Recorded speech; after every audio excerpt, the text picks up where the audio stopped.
अरे वा वा वा, ती पूजा करून ठेवली मॅडमच्या. किती वाजता केले? 4 वाजता. 4 वाजता केले? 4:42.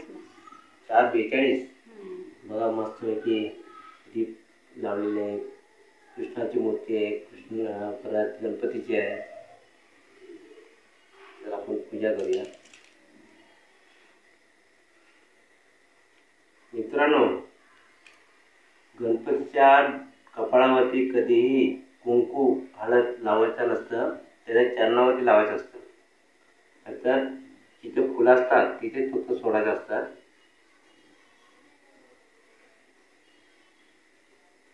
किंवा त्याच्या देवाच्या समोर श्रीफळ ठेवलं असतं, श्रीफळवरती हळद कुंकू टाकायचं.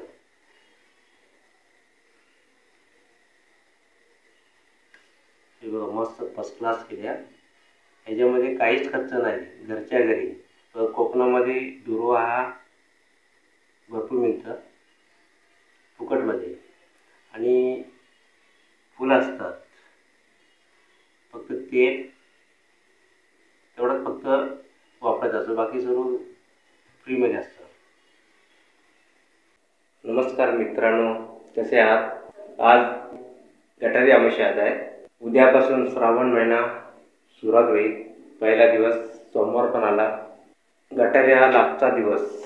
मांसाहारी लोक आधी 11 महिने मांसाहारी खातात आणि 1 महिना श्रावण पाळतात. अस्सल मराठी कोकण करा चॅनलवरून मी थेट कोकणातून शरद निवाते तुमचे स्वागत करत आहे. आज दीप अमावस्या, दीपपूजन करायचे असतं. तर आम्ही आता आज दीपपूजन करत आहोत. ते तुम्हाला दाखवत आहे, ते तुम्ही शेवटपर्यंत व्हिडिओ पहा. आम्ही पण श्रावण महिना पाळतो. श्रावण महिना सुरू झाल्यापासून गणपती पाण्यात जाईपर्यंत आम्ही मांसाहारी खात नाही. आमच्या घरी गणपती येतो. गणपती घरी बसवल्यामुळे आम्ही पूजा वगैरे करतो. त्यामुळे आम्ही श्रावण महिन्यामध्ये जो सुरुवात करतो ते गणपती जाईपर्यंत अजिबात मांसाहारी खात नाही. आणि गौर पण आमच्याकडे असते, ते आम्ही व्हिडिओ दाखवणार आम्ही. पहिल्यांदा आमचा नवीनच ब्लॉग आहे, त्याच्यामुळे आम्ही गणपतीच्या अगोदर आमचा ब्लॉग नव्हता, तर आम्ही काय व्हिडिओ दाखवले नाही. यावर्षी आम्ही नक्की दाखवू तुम्हाला. तर मी आत्ताच कामावर आलो, तर आमच्या मॅडम म्हणाल्या की आज दीपपूजन आहे. तिने 4 वाजता दिवे वगैरे लावून दीपपूजन केले तिने. तर आता बोललो आपण ब्लॉग बनवूया. तर ठीक आहे बोललो, आपण करूया. आमचे नवीनच ब्लॉग आहेत, तर आम्हाला व्यवस्थित दाखवता येत नाही, आयडिया पण आहे आम्हाला. तर आमची सुरुवात आहे. तर आमचे छोट्या छोट्या व्हिडिओ असतात. तुमच्या आशीर्वादाने आमच्या व्हिडिओ थोडे थोडे चालत आहेत. आज दीपपूजन आहे ना? दीपपूजन आहे. उद्यापासून श्रावण महिना चालू झाला. आजच मी स्वच्छ केलं घर स्वच्छ केलं. मी जवळजवळ 12 वाजता घर स्वच्छ करायला घेतलं होतं. 3-3:30 सगळं स्वच्छ करून झालं. लादी वगैरे पुसून झालं. आंघोळ करून दरवाजात रांगोळी काढली. तुम्हाला दाखवते. सकाळी पण काढलेली, आता पण काढले. आणि दिवा लावले. रांगोळी काढली, दिवा लावला. रांगोळी झकासपैकी काढल्या. सुंदर अशी रांगोळी साधीच काढली. दिवा लावलेला आहे. सकाळ संध्याकाळ आमच्या नेहमी दरवाजात दिवा असतोच.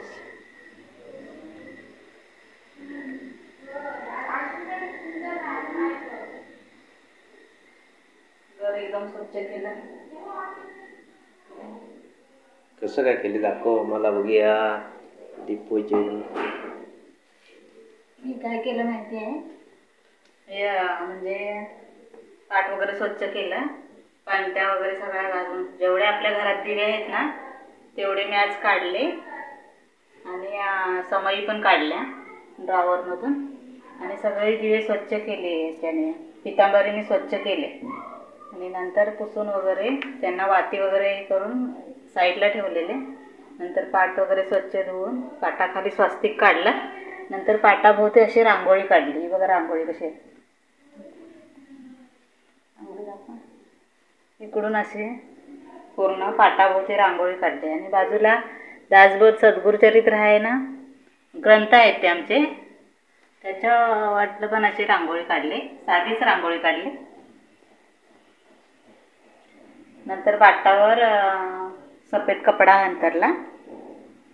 नंतर प्रत्येक समईच्या खाली असे तांदूळ ठेवले, थोडे थोडे तांदूळ ठेवून त्याच्या हळद कुंकू हे करून नंतर समई वगैरे असे 5 असं निरंजन ठेवले, दिवे ठेवले.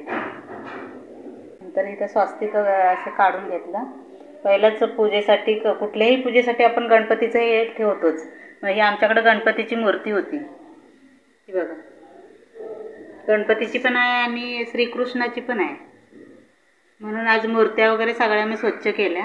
सगळ्या मूर्ती पण ठेवले श्रीकृष्णाची, गणपतीच्या इथे असं म्हणजे सगळ्याला हळद कुंकू लावलं. समईला म्हणजे सगळ्या दिव्यांना हळद कुंकू लावलं, फुलं वाहिली आणि सगळ्यांना तेल, कारण टायमिंग 4:42 होतं, पण संध्याकाळी 7:30 वाजेपर्यंत कधी आपल्याला लावायचं असतं. 5 दिवे होते म्हणून मी 5 हे लावले. आणि एक पितरांचं हे म्हणून कणकेचा दिवा केला आहे, गव्हाच्या पिठाचा दिवा केला एक. आणि सगळ्यांना समईला हळद कुंकू लावलं. दोन्ही पण समईला या निरंजन होते 3, त्यांना पण हळद कुंकू वाहिलं, अक्षदा वाहिल्या. आणि नंतर मग गणपतीची पूजा केलेली आहे. पहिल्यांदा दुर्वा वगैरे ठेवल्या, फूल ठेवलं, श्रीकृष्णाला फुलं ठेवली हळद कुंकू वाहून. आणि नंतर पूजा सगळी झाल्यावर गूळ आणि खोबऱ्याचं नैवेद्य दाखवलं. असे मी म्हणजे दीपपूजा केलेली आहे. घरात म्हणजे गणपतीचे फोटो आहेतच ते वरती, पण खाली गणपतीची मूर्ती होती ना, ती लावलेली. खास श्रीकृष्णाची का ठेवली मी मूर्ती, तर असे दिवे म्हणजे दीपपूजा कधी केली जाते जेव्हा कालिया नाग खूप त्रास द्यायचा, गोरं वगैरे पाणी प्यायला म्हणजे सगळ्यांना त्रास द्यायचा. तो कालिया नाग डोहात होता ना, तो त्रास द्यायचा. बाळ गोपाळ खेळायला जायचे तर चेंडू गेला म्हणून श्रीकृष्ण त्या कालिया नागाच्या माथ्यावर म्हणजे नाचून त्याला त्रास दिला आणि त्यांनी तो कालिया नाग श्रीकृष्णाला शरण गेला. तेव्हा श्रीकृष्ण खूप लहान होते, त्यांना बाळ गोपाळ असे म्हणायचे. त्यांच्याबरोबर त्यांचे सवंगडी होते ना, ते खूप छोटे छोटे होते. तर त्यांनी त्या श्रीकृष्णाने नागाला शिक्षा दिली म्हणून सगळ्यांना म्हणजे लहान मुलांचं औक्षण करतात 5 दिवे कणकेचे करून त्यांच्यावरून ओवाळलं जातं. म्हणून आजच्या दिवसाला ते दीपपूजा केली जाते, कारण श्रीकृष्णाने त्याच दिवशी त्या कालिया नागाला शिक्षा दिली होती असं पुराणात सांगितलेलं आहे. म्हणून मी तुम्हाला सांगते. म्हणून मी श्रीकृष्णाची मूर्ती ठेवलेली आहे, कारण ते श्रीकृष्ण बाळगोपाळच आहेत ना, म्हणून मी आज त्यांची मूर्ती ठेवून त्यांची पूजा केलेली आहे. आणि दिव्याची अशी पूजा करून दिवे असे फुंकून घालवायचे नाही, जेव्हा जातील ना तेव्हा जाऊन द्यायचे. नंतर काय सकाळला आपण पूजा मोडायची असते, आता लगेचच हे झाल्यावर पूजा मोडायची नसते. किती वाजता पाठ मांडायचे? 4 वाजता सुरुवात केली, 4:42ला करायचं होतं ना, 4 वाजता गेली, 7:30 वाजेपर्यंत दिवे राहिले पाहिजे होते ना, म्हणून 4 वाजता सुरुवात केली, 4:42पर्यंत लावले दिवे. नंतर उपासना वगैरे करून घेतली. उपवासात काय बनवायचं म्हणून बघत होती, तर काही लोक फुटाणे वगैरे ठेवतात, म्हणजे चणे गूळ वगैरे ठेवतात, पण मी गूळ खोबरं असं ठेवतात. आज सगळं, उद्या श्रावणी सोमवार लागणार, पण आजच मी सगळं स्वच्छ करून घेतलंय. आज काय आमच्याकडं आत्तापासून काही नॉनव्हेज वगैरे नाही खाणार आहे. माझे मिस्टर पुजारी आहेत गणपतीचे. गणपती पाण्यात गेल्याशिवाय काहीच नाही, आम्ही घरी काहीच नाही बनवत. गणपती पाण्यात गेल्यानंतर जर वार आला तरच बनवतो.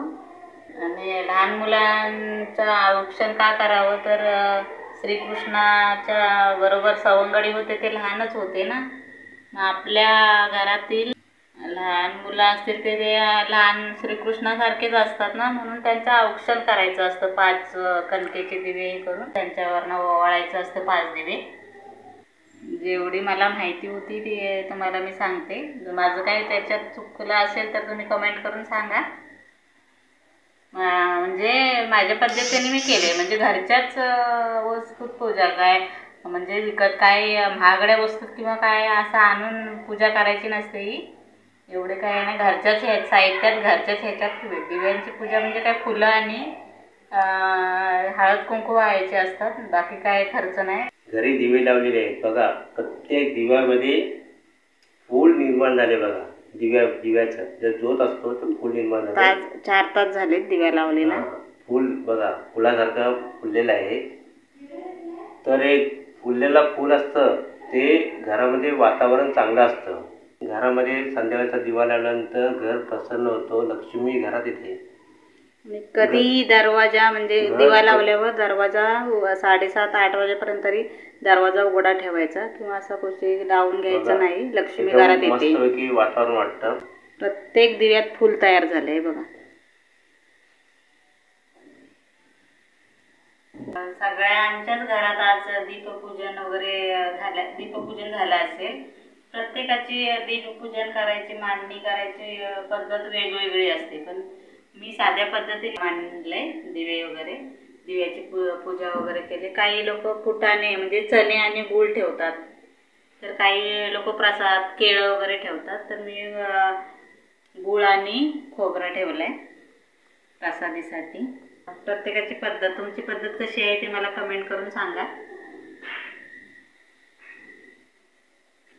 कारण प्रत्येक वर्षी मी असे ह्याच पद्धतीने मांडते. तर याच्यात काय म्हणजे माझं काय चुकी झाली असेल तर तुम्ही समजावून सांगाल की ताई असं नाही मांडायचं, तर मला म्हणजे ऐकायला आवडेल. आणि आता कसं उद्या श्रावण चालू झाला, आपले मराठी माणसाचे सण चालू झाले आता. पहिलं नागपंचमी येईल, नंतर रक्षाबंधन येईल, नंतर गोपाळकाळा म्हणजे गोकुळाष्टमी, गणपती, असे सण आपले आता चालूच झाले. ही व्हिडिओ आवडली असेल तर नक्कीच लाईक करा, शेअर करा, कमेंट करा.